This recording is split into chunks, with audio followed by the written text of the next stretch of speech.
জন্মকুণ্ডলিতে আপনার চন্দ্রমা যদি কোনো গ্রহের দ্বারা দৃষ্টিত না হয়, অর্থাৎ চন্দ্রমার উপর কোনো গ্রহের যদি দৃষ্টি না থাকে, তাহলে আপনি এমন কোনো পরিবারের বসবাস করেন যেখানে পরিবারের সদস্য সংখ্যা অনেক, কিন্তু আপনার ব্যক্তিগতভাবে একাকিত্ব ভালো লাগে।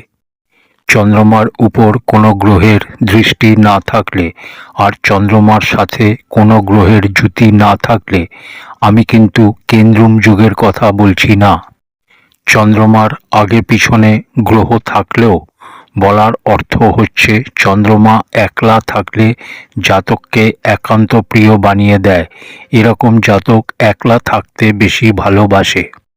এছাড়াও চন্দ্রমার উপর কোনো গ্রহের দৃষ্টি না থাকলে আর জন্মকুণ্ডলিতে দশম ভাব খালি থাকলে জাতকের জীবনে নানা প্রকার ঝুট ঝামেলা অশান্তি সৃষ্টি হয়।